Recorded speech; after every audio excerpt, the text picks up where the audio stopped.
بسم الله الرحمن الرحیم. ما تو قسمت‌های قبلی تو بعضی از ویدیوها یه جاهایی بحثمون به یه جایی میرسید که میگفتیم ما انشالله بحث جن رو در آینده مطرح میکنیم و حالا الان وقتی شد که فرصتی پیش اومد که بحث جن رو یه مقداری ارائه بدیم. اولین قسمت بحث ما هست، احتمالاً این بحث چند تا قسمت ادامه پیدا میکنه که حالا با ما همراه باشید ببینید تا کجا پیش میریم. بحثش جن چیست و ویژگی‌های خلقت اجنه. قسمت اول از مباحث کلی رو مطرح میکنیم، انشالله در قسمت‌های بعدی وارد مباحث جزئی‌تر در مورد اجنه خواهیم شد.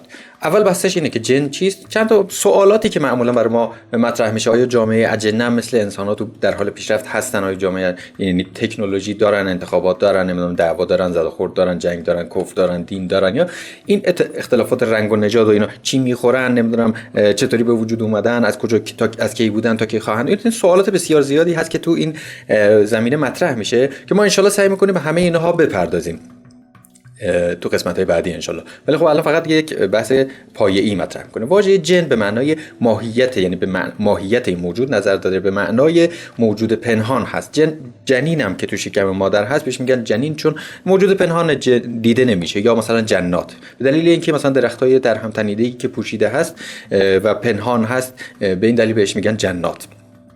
در مقابلش انس هست که ریشه، حالا دو تا ریشه میگن که در مورد، یکی به انس برمیگرده، یعنی انسان یک موجود اجتماعی هست نیاز به انس داره. یکی هم در مورد این میگن که از نسیان هست، انسان موجودی هست که فراموشکار هست.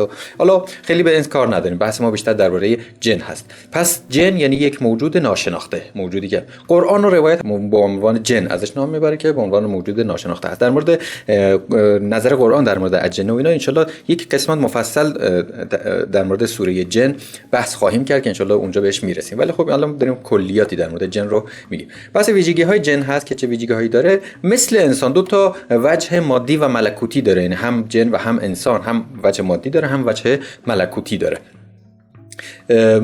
این دوتا موجود، هم جن و هم انسان، مکلفن، اختیار دارن، میتونن خیر یا شر رو انتخاب کنن.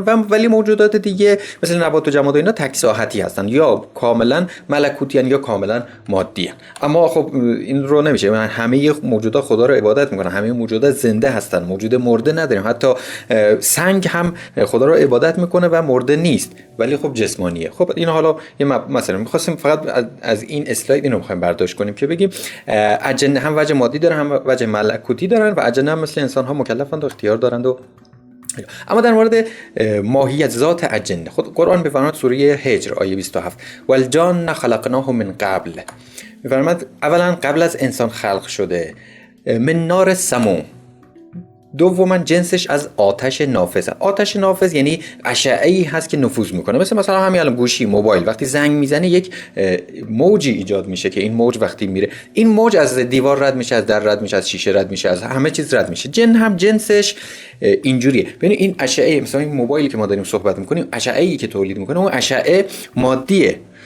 پس یعنی اجنه هم مادی ان و به همین معنا مادی هست، از در بستن وارد میشه. مثلا همینجور که مثلا تماس که میگیریم موبایل، چی میگن، اشعه موبایل، اون چی میگن، آنتن موبایل، موج موبایل از در بسته وارد میشه، از شیشه و از همه اینها عبور میکنه. اجنه هم یه همچین حالتی دارن، مادی ان ولی خب حالا همونطور که میگم اشعه موبایل قابل رؤیت نیست، دیده نمیشه، اجنه هم قابل رؤیت نیستن و دیده نمیشن. موانع مادی نمیتونه جلوی اجنه رو بگیره. اما یه نکته رو همین الان باید خیلی بارها اینو تذکر بدیم که بابا اجنه سر خود نمیتونن به جایی وارد بشن، نمیتونن دخالت فیزیکی تو انسان ها داشته باشن. یعنی راه دخالت فیزیکی اجنه یا دخالت در امور انسان ها از طرف جن بسته شده. یعنی جن نمیتونه وارد بشه بر بدن انسان، به خصوص از زمانی که اسلام ظهور کرد. پس چی میشه؟ بعضی وقتا میبینیم جن زدگی و مثلا اتفاقاتی که جن وارد زندگی انسان شده و اتفاقاتی رو رقم زده. همه اینها همه اینها، من میخوام به طور مطلق یه بار دیگه تاکید کنم، همه اتفاقاتی که میفته و جن وارد زندگی انسان میشه و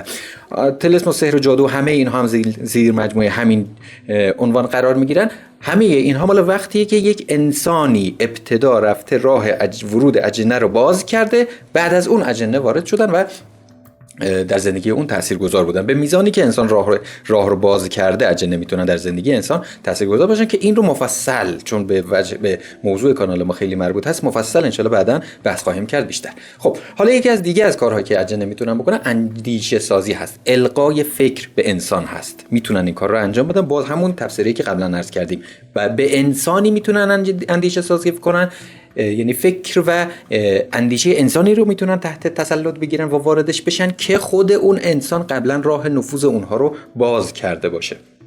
مفصل انشالله بعداً بهش میپردازیم. الذی یوسوس فی صدور الناس، همون بخشی از آیه سوره ناس هست که همیشه میخونیم انشالله. این اتفاق از طرف اجنه نمیفته، یعنی این وسوسه‌ای که اجنه دارن یا القای فکر و ایده به انسان میکنن از طرف اجنه ابتدا به ساکن نمیفته. این کارو نمیتونه انجام بده مگر انسانی که راه رو باز کرده باشه. انسان باید راه رو باز کرده باشه تا جن بتونه واردش بشه و انسان رو تسخیر کنه. این جن زده های این مسائلی که میبینیم این همه اتفاقاتی است که انسانی راه رو باز کرده که این اتفاق افتاده. حالا اندیشه سازی میکنه، یعنی القای فکر میکنه. یعنی من نشستم همینجوری یه چیزی به ذهنم میرسه این کارو بکنیم و وقتی بررسی میکنیم میبینیم نه این مثلا مشکل شرعی داره، این مسئله دیگر این حرام است یا مثلا این کار بدی است. این جنس ایده ها فکرهایی که یهو به ذهن انسان خطور میکنه اینا از طرف اجنه هست، از طرف شیاطین هست. فکر میکنیم خودمون به این تصمیم رسیدیم، ولی در صورتی که جن و کلا شیاطین مثل خون در بدن انسان جاری هستن، میتونن جاری باشن ولی انسان حرکتش رو احساس نمیکنه. یعنی خون در بدن انسان جریان داره ولی انسان حرکتش رو حس نمیکنه. اجنه هم همینطور، این روایت هست عذرخواهی میکنم آیه نیست، اجنه هم همینطور میتونن در درون بدن در درون انسان جاری باشن و حرکت کنن ولی انسان متوجهش نشه. القای فکر و تصمیم کنن به انسان نامحسوس هستن ولی خب انسان ها میتونه متوجه نشه. باز هم تاکید میکنم چند باره، ببخشید اینقدر تاکید میکنم، اینا برای انسان اتفاق میفته که خود انسان ابتدا راه ورود اجنه رو باز کرده، بعدن اجنه اومدن وارد شدن و این اتفاقات برای اون انسان افتاده. من عذرخواهی میکنم این مسئله رو تکرار میکنم چون واقعا مسئله مهمی هست. شما هم ملول نشید و ادامه بدید، با ما باشید. اجنه سر خودشون نمیتونن وارد بشن، باید کسی راه رو باز کرده باشه. واقعا مسئله مهمی هست. یه وقتایی یک فکر کار شری به دلمون میفته، اینا کار جنه، بله، ولی نه به تنهایی. انسان تو وجودش یه ستون پنجمی داره به نام نفس اماره. شیطان هم یه عنصر بیرونی هست، اجنه هم یک عناصر بیرونی هستن. اون شیطان برای کسی که راه ورودش رو به وجود خودش آماده کرده باشه، باز کرده باشه، اون شیطان میتونه وارد وجودش بشه، با نفس اماره همکاری، ائتلاف کنه، همدستی کنه و حالا دیگه هر کاری میتونه انجام بده. انسان دچار فکر غلط بشه، انسان دچار کار غلط بشه، حتی انسان ممکنه به جاهای بلهم ازلی که قرآن میفرماید از همین جاها شروع میشه. از یک روزنه ای شروع میشه، شیطان وارد میشه، با نفس اماره همکاری میکنه. این همکاری اونقدر گسترده میشه، اونقدر ادامه پیدا میکنه که انسان میشه از حیوانات هم پست‌تر میشه. هوای نفس از درون و اون عنصر شیطانی و جنی از بیرون با هم ائتلاف میکنه، یک نقشه شیطانی در وجود انسان شکل میگیره و هدایت میشه به طرف باطل. همه انسان ها هوای نفس دارند، فقط بعضیا تونستن نقش ستون پنجمی این هوای نفس رو کشف کنن و مانع از ارتباط اون با اجنه بشن، راه رو بستن. انسان میتونه با اختیاری که داره راه خیر یا شر رو انتخاب کنه. یک مسئله دیگری هم هست که حالا جزء سوالات پرتکرار، جن کافر. بله، ما هم جن کافر داریم و هم جن مسلمان داریم.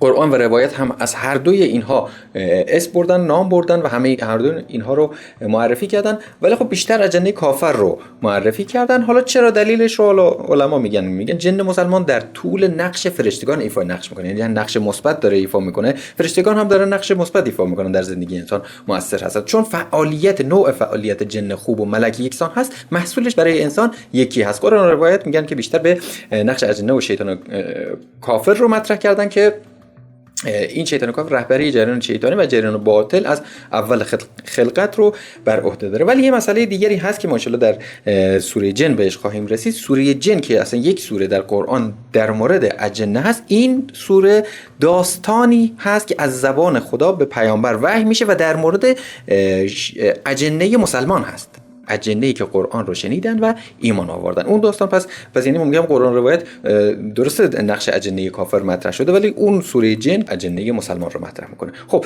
این تا اینجا بود، در فقط قسمت اول یه کلیاتی بیان کردیم. ان شاءالله بحث ادامه خواهد داشت. ما سعی میکنیم به تمام وجوهش بپردازیم و یه جوری باشه که دیگه شیطان جن برای ما یک چیز ناشناخته نباشه که ندونیم چی کارش کنیم و ازش بترسیم. واقعا ترس نداره، فقط یک نکته داره که من باز همین نکته، تنها نکتهش اینه که انسان راه رو باز کنه تا شیاطین و اجنه بتونن وارد بشن و الا هیچ تصرفی در وجود انسان نمیتونن داشته باشن. این هم به عنوان نکته پایان. پس ما رو همراه کنید، با ما همراه باشید و ایزن دعا کنید که خدا ما رو هم هدایت کنه.